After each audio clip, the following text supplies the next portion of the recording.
Mardi le 23, bienvenue en prenant votre café. Hey, je vous parle des Mustangs. Ça a l'air que ça prend une Mustang pour être un chef de police. On va parler de ça. Journal de Montréal, maudit qui m'énerve eux autres quand ils partent sur une chire. Je vais vous parler, de Éric Laflèche. Post Canada qui fait des surcharges. J'ai beaucoup de stock ce matin. Le meilleur système de santé? Oh, on va attendre un petit peu. Est-ce qu'on devrait enlever le pouvoir de taxation discrétionnaire des villes? Je pense qu'on devrait faire ça. Airbus, est-ce que c'est tranquillement la fin vers Mirabel? Pas tout de suite. Pas tout de suite. Nvidia, buy the dip?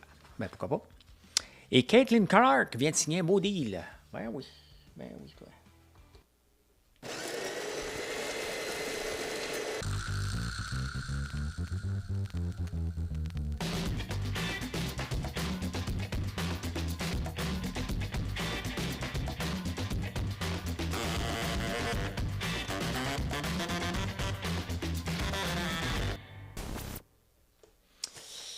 Ben, c'est parti, c'est parti. Le Journal de Montréal. Hey, vous savez, attendez un peu, là, je vais avoir de la concurrence, moi, là.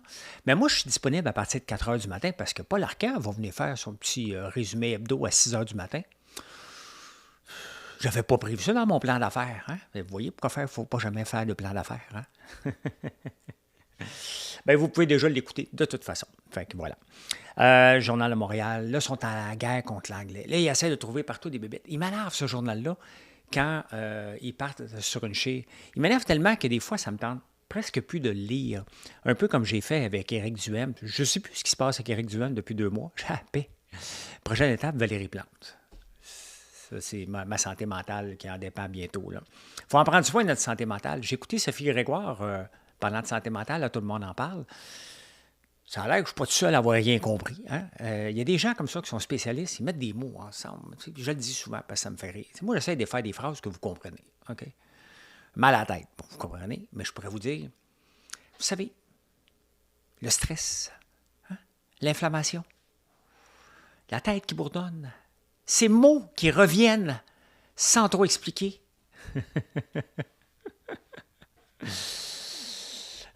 Faut se moquer un petit peu. Mais c'est ça. Fait que le Journal de Montréal m'énerve avec quand ils partent. Parce qu'après ça, les journalistes se disent indépendants. Mais non, à un moment donné, il y a quelqu'un qui dit vous faites tous des articles là-dessus. C'est bon pour le Parti québécois. Hein?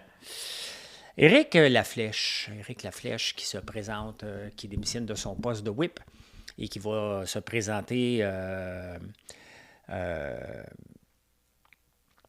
comme conservateur dans le comté d'Arthabasca, le Victoriaville. J'étais un peu mal à l'aise avec ça, moi. Hein? Tu lâches ta job à moitié, tu gardes la paye. Fait qu'on s'entend-tu qu'indépendant, là, pendant une couple de temps, il va juste travailler sur son nouveau poste puis sa campagne? C'est un peu indécent. C'est un peu indécent, puis est-ce que ça se fait? Hein?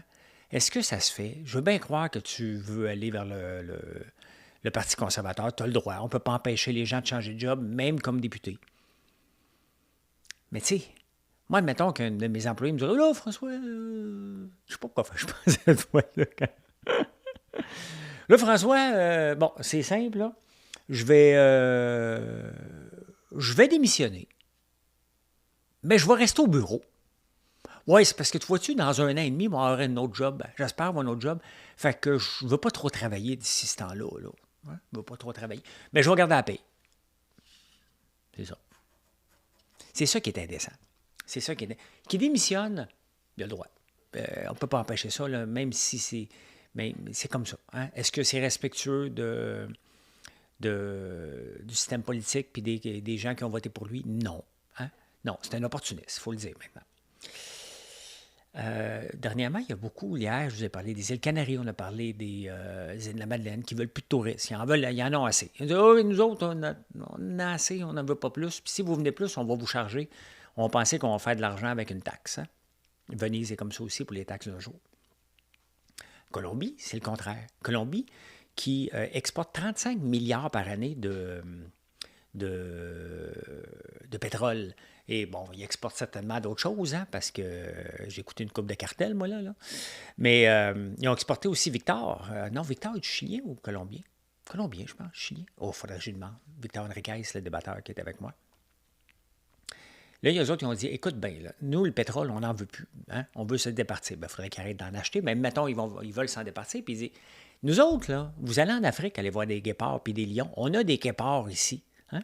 On a des crocodiles, on a la même chose, puis on veut maximiser là-dessus. Bien, c'est ça. Hein? Le tourisme, là, c'est quand même, si on regarde les gens comme aux îles Canaries, à bien des endroits, les gens vivent de tourisme. Ici, au Québec, on en fait un petit peu, une couple de Français là, qui viennent dans une cabane au Canada. Là. Ils venaient sur le plateau aussi, mais là, plus possible dans les Airbnb. Mais le tourisme, il faut les accueillir. Faut les accueillir. Les îles de la Madeleine, là, la tâche qu'ils font, c'est tout sur l'ensemble du Québec. Là, parce que les gens vont dire « Hey, ça coûte 30$ aller là. Il y a trop de touristes, donc c'est pas bon. C'est pas bon du tout. C'est une belle façon. Regardez, on a juste à regarder le nombre de fois qu'on va dans le sud, le Mexique, le Cuba. Toutes les îles du sud, c'est soit des paradis fiscaux ou des paradis pour aller se faire griller à Bédène, puis on revient ici après pour aller redépenser notre argent là-bas.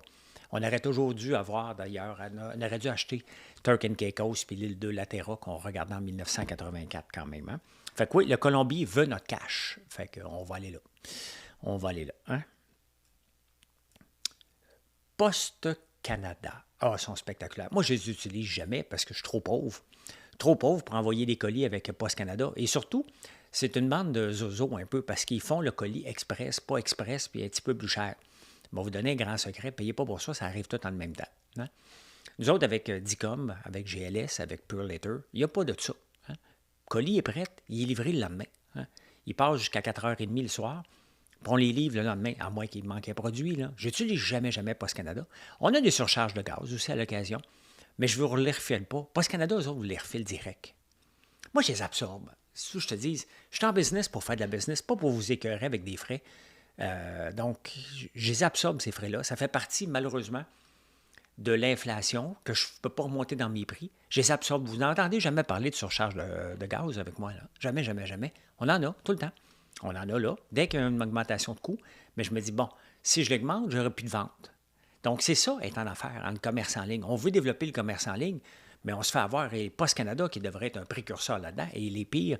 Un, il ne livre pas vite, il n'y a pas de tracking, ou à moins que tu payes, puis il te charge directement la surcharge de 25 24,5 quand même. Hein?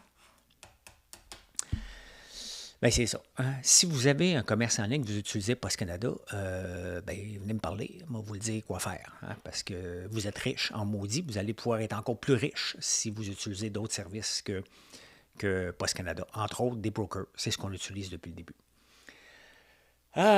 Google vient de congédier 28 personnes. Pourquoi? Parce qu'ils se sont mêlés des activistes. Hein? Ils ont voulu se mêler des choses dans la guerre. Et c'est pour ça que faut se tenir loin. Tu ne peux pas faire des choses sur le milieu du travail en pensant que tu as le droit de tout le temps faire. Hein? Il reste que le milieu de travail, il y a un boss à un moment donné, il y a une entreprise qui a une direction, qui ne veut pas être pris dans des conflits. Bien, il y a des gens qui ont pris conflit par rapport à la Palestine ou Israël, peu importe, mais se sont fait congédier, puis avec raison. À un moment donné, l'entreprise doit rester une entreprise. On a tendance à l'oublier de plus en plus. Hein? Moi, je vais faire ça, moi, je vais faire ci, j'ai le droit de ça. Non, mais il ne faut pas l'oublier, une entreprise, c'est une entreprise et vous travaillez pour la faire grandir, pour l'améliorer, vous avez un salaire en retour. C'est la base d'une entreprise, il ne faut pas l'oublier. Hein? Dès que tu l'oublies, ça se peut que ta job soit mis en jeu à un moment donné. D'ailleurs, on va continuer avec ça. On s'en va au Québec.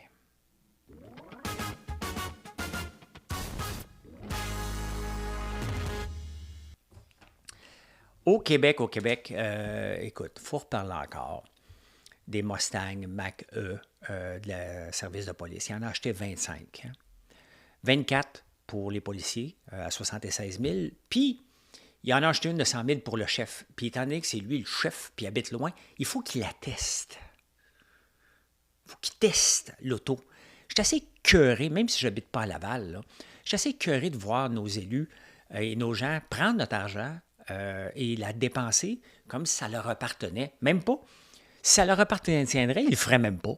Donc, si tu ne ferais pas quelque chose avec l'argent, pourquoi tu le fais quand ce n'est pas ton argent? C'est enrageant de voir une gang d'incompétents comme ça.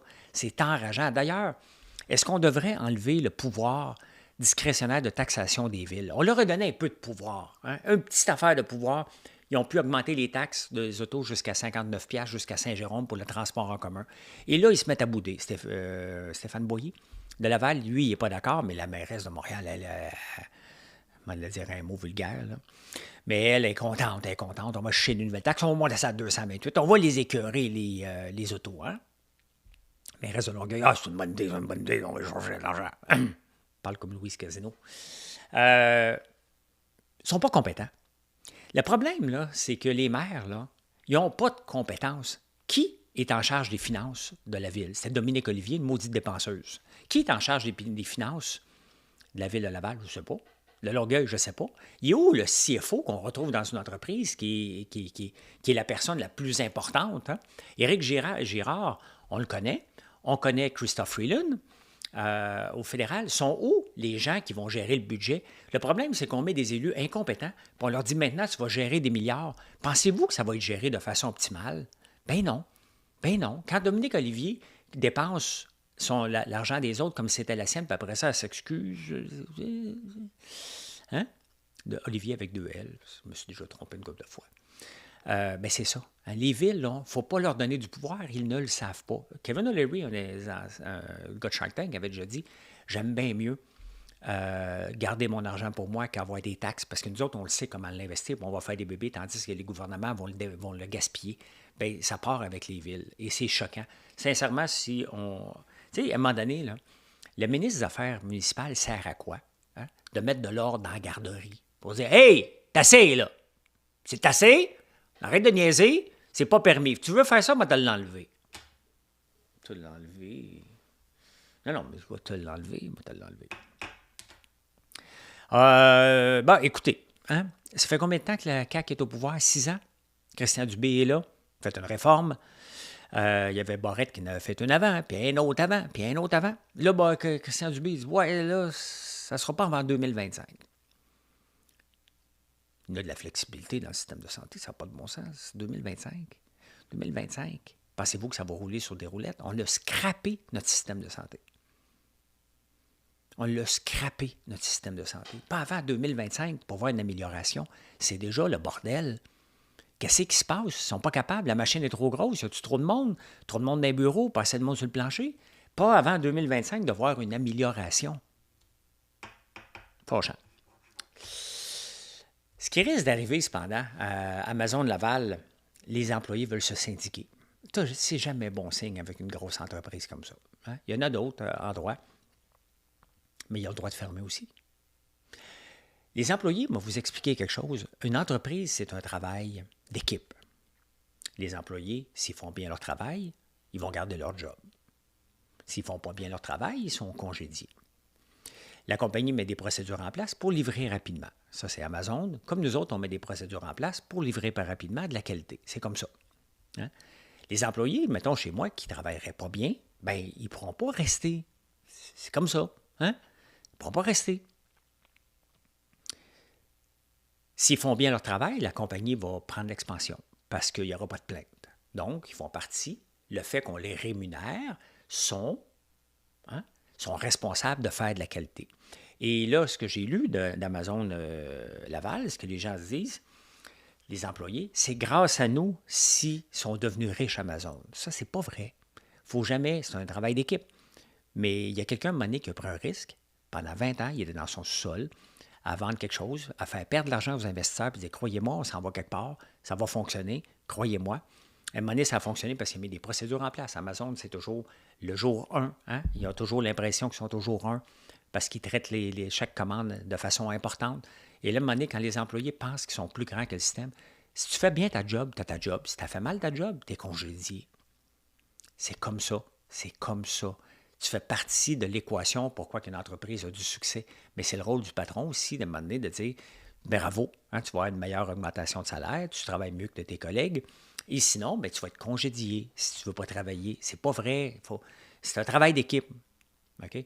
Si mon entreprise a du succès en ce moment, c'est parce que j'ai des employés. Regardez les œufs de dragon qu'on a fait. Moi, j'ai eu l'idée. J'aurais dit, faites ça. Ils ont bougonné un peu. Puis après ça, on fait comme, oh, wow! Là, ça nous a donné un paquet d'autres idées. Et nos œufs de dragon, que je parlais une fois de temps en temps, maintenant, on peut en parler à tous les jours. Et c'est notre produit phare de notre chocolaterie. Mais c'est un travail d'équipe, là. Après ça, ça m'a pris une belle photo. J'ai fait le montage. Marilyn, elle l'a mis sur le site. Après ça, on a fait des statuts. On a fait une vidéo. Donc, vous voyez, c'est un travail d'équipe, tout ça. Il n'y a personne de plus important qu'un autre. Jamais, mais il ne faut pas l'oublier. Donc, de dire que les employés, si on réussit, c'est grâce à nous. Calmez-vous les nerfs. Calmez-vous le pompon. Hein? On s'en va tomber sur la tête.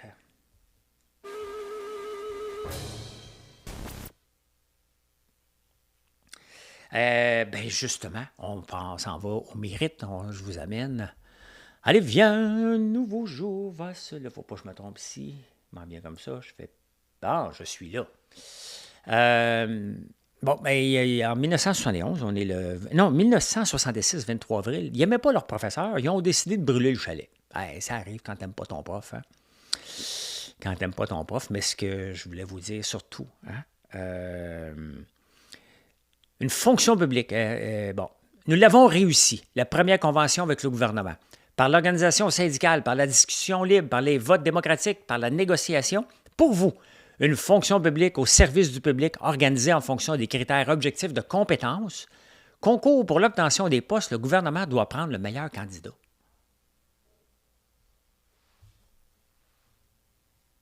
Je n'étais pas né, là. Je suis né en 77. Je n'étais pas né dans ce temps-là. Non. L'autre chose qui est intéressante, en 1980, le professeur René Dumont prévoit une famine mondiale pour 1980. On était 3 500 000 en 1980. On est 9 millions maintenant, si je ne me trompe pas. Et il y a eu une famine en Éthiopie à cause de la sécheresse. Mais il disait qu'on va être trop sur la terre pour la nourrir. On est 9 millions, puis on est encore capable de se nourrir. Donc, voilà, ça fait toujours rire. C'est toujours le fun de lire des scénarios catastrophes avec le recul. Hein?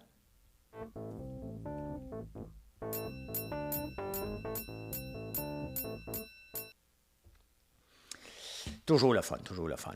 Et Airbus se sont rencontrés en fin de semaine, les employés à l'ancienne C-Série, à Mirabel, qui n'est pas rentable. On ne fera pas de maudite scène avec ça. Et Airbus a fait une proposition à ses employés, 22 sur 5 ans d'augmentation. Ils ont refusé. Il y a une autre usine en Alabama qui font exactement la même chose. C'est risqué. Il n'y a rien. Airbus n'a aucun attachement ici au Québec. Là. Ils sont juste ici parce qu'ils ont eu la C-Série gratuite. Là. Il n'y a rien qui les empêche soit de déclarer un lockout puis de déplacer la construction, d'augmenter la cadence en Alabama. Il faut faire attention. Il faut faire attention. À un moment donné, il faut raisonner. Depuis quelque temps, les employés, il y en a plusieurs qui refusent les ententes de principe de leur syndicat. Ils jouent un jeu dangereux. Là. Le syndicat a fait sa job. J'ai beau être contre les syndicats, mais dernièrement, les syndicats font leur job. C'est les employés qui sont trop gourmands. Là. Beaucoup trop gourmands. Le risque de perdre une partie de la production en Alabama, moi, si je suis Airbus, je vous dis, le risque, il n'y a pas de risque. C'est une certitude à 100 %. Vous voulez me niaiser? On envoie ça là-bas. Hein? Puis qui va perdre? Le gouvernement. Donc, le gouvernement doit aller s'en mêler aussi. Hein? C'est inacceptable. 22 % c'est quand même beaucoup. Là. Qu'est-ce qu'on veut? Ce n'est pas des salaires à 10 000 là, qu'on va augmenter à 12 000. Là. C'est des salaires à 80, 90 000, 100 000 et plus là-bas. Là. Et c'est drôle parce que, c'est pas drôle, là, mais c'est pathétique parce que juste à côté de Mirabel, d'Airbus, qu'est-ce qu'il y a? Lion Électrique. 2 compagnies que les gens veulent se syndiquer pour avoir plus, c'est 2 compagnies qui ne vont pas bien. L'Airbus, ils en vendent des Airbus 220. Ils en vendent, mais pas encore assez pour que ce soit rentable. Hey, le budget fédéral, on commence à gratter. Là. Il y a 50 millions dans le budget fédéral qui est prévu. Pour, au cas où tu perds ta job à cause de l'intelligence artificielle, pour que tu puisses te reformer. C'est pas ce qu'on appelle l'assurance chômage, ça. Hein? Ou le refus de se moderniser. Je vous ai souvent parlé d'école... my God, comment vous appelez? L'école, pas l'école blanche, l'école bleue. Ah, j'avais un mot pour ça. Il y avait un mot pour ça. Les gens qui, même s'ils n'utilisent pas l'intelligence artificielle, ils décident de se moderniser au cas que ça arrive pour ne pas perdre le job. Vous êtes quand même responsable. On est quand même tous responsables de ne pas perdre notre job en se tenant au courant de ce qui va se passer. Tu n'attends pas d'être formé, puis après ça, tu sais, utilisez ChatGPT dans la vie de tous les jours. Là. Si vous avez des projets perso, vous pouvez l'utiliser puis apprendre à l'utiliser. Ça va très vite, il y en a un paquet. Mais si vous n'êtes pas curieux pour apprendre quelque chose, puis vous attendez que votre employeur vous l'apprenne, puis que le gouvernement mette 50 millions pour ces gens-là qui vont refuser d'avoir appris quelque chose par eux-mêmes, aucune curiosité, est-ce qu'on veut des employés qui ne sont pas curieux? Ben non, on ne veut pas ça. 50 millions, hein? 50 millions. On s'en va voir le Magnificent Seven. Magnificent Seven a mangé une petite débarque. Hein? Bien, le voici, le Magnificent Seven. Il y en a deux titres là-dedans, Tesla et Apple, qui en arrachent. Là, hein? Donc là, ça a descendu beaucoup. Mais écoutez, regardez, ça c'est sur un an. Là. Regardez sur 5 ans. Sur 5 ans, pour ceux qui ne le voient pas, ça valait 100 $. Et l'équivalent des actions, là, ça en vaut 229. C'est quand même une très, très belle progression. Mais ça a descendu beaucoup. Puis c'est juste normal. Non, pas ça pantoute que je veux ouvrir, c'est ça. Pas la TV que je veux ouvrir, c'est TradingView. Ben regardez, NVIDIA, hein? NVIDIA qui a pris toute une débarque. Là, les gens, les analystes, ils disent, OK, est-ce que c'est le temps de buy the dip? Moi, je n'aime pas vraiment ce principe-là de buy the dip. Mais si vous y croyez à 100 $, est-ce que vous y croyez encore à 794? Encore là, ça vous appartient. Mais quand même, il est à 794. Il prend 4 hier. Le Bitcoin, qu'est-ce qu'il fait? Parce que le Bitcoin, il y a eu le halving. Est-ce que ça bouge, le Bitcoin? Il est monté de 2 Donc voilà, le Magnificent Seven a mangé une petite volée. Mais attendez un peu, c'est compliqué cette console-là. OK. Donc, le Magnificent Seven a planté, puis c'était normal. C'est juste pas le fun. Hein? C'est juste pas le fun. Mais si vous achetez des actions, mettons, de IGM, qu'est-ce qu'il fait aujourd'hui IGM, qui est l'équivalent de... L'équivalent. IGM, c'est iShare Expanded Tech Stock. Donc, il monte d'une pièce et 11 aujourd'hui, qui va bien. Donc, c'est sûr que si vous en achetez à chaque mois, bien regardez, moi, j'achète à chaque mois du IBIT. IBIT, qui est le fonds de BlackRock qui est calqué sur le Bitcoin. Donc, puisque le Bitcoin a baissé un peu, ben, j'en ai acheté un petit peu. Moi, je mets 1000 $ par mois. J'avais du backlog dans mon CELI. Et je vais voir, là, je viens de le mettre aujourd'hui. Donc, à chaque mois, une fois par mois, toujours à la même date, à peu près vers le 22, je mets 1000 $. C'est 7 000 par année le CELI, mais j'en avais de l'année passée. Donc, je vais mettre 12 000 cette année. Et on va voir avec la fluctuation. Je vais pouvoir vous le montrer à partir de 2024. La fluctuation d'investir à chaque mois, ou si j'avais investi un seul montant au début de l'année, versus le mettre au courant. Parce que quelqu'un m'en a parlé cette semaine. Mais pourquoi tu ne le mettrais pas tout d'un coup? Mettons que ça a baissé, pourquoi tu ne le mettrais pas? Mais je ne le sais pas, moi, si c'est encore assez baissé. C'est juste avec le recul qu'on le sait qu'on a atteint le bas. Je ne suis plus là-dedans d'essayer de comprendre, il est où le bas ou le haut. J'ai des dates, je le fais toujours au même moment, le même montant, toujours la même affaire, comme un métronome. C'est plate, cette façon de fonctionner-là, mais je ne fais pas des investissements pour que ce soit le fun. Je fais des investissements pour que ce soit payant. Donc,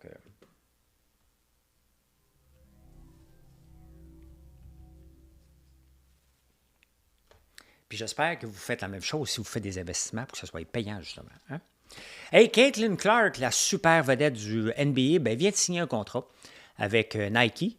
C'est pas beaucoup par rapport à ce qu'un homme aurait signé la même chose, mais elle a quand même signé pour 28 millions, ce qui est quand même, son avenir est réglé. Hein?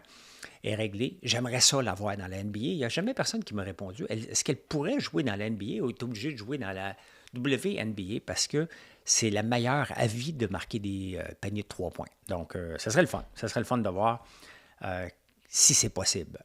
Donc, ça serait le fun. Hein? Hey, là, je suis tombé sur une statistique, là, une étude encore. Là. Je ne sais pas qui fait ces études-là, là, mais les hommes ont tendance à tromper moins les belles femmes. Êtes-vous surpris?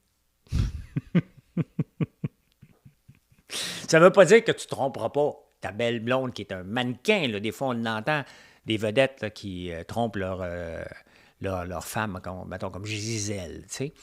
Mais ça a l'air que, ouais, comme pourcentage, si ta blonde est plus belle, tu vas moins la tromper. Et finalement, j'en ai déjà parlé, mais puisqu'il y a toujours des nouveaux, puis je suis retombé là-dessus, les insolites, ça sort tout le temps la même affaire. Pourquoi on dit OK? Hein? OK vient des militaires qui veut dire zéro kill. OK. Hein? C'est ce que ça voulait dire. Donc, une bonne journée, c'était OK. Hein? Aujourd'hui, comment ça va? OK. Hein? Pas la même affaire, pas en tout. Hein? Mais ce que je peux faire, par contre, pour vous autres, c'est dire ceci. Venez nous voir sur françoislambert.one et je vous souhaite une excellente journée. Merci d'être là. Si vous n'êtes pas abonné, c'est le temps de le faire. Et venez nous voir. Ben, je l'ai déjà dit. C'est comme ça. Hein? Allez.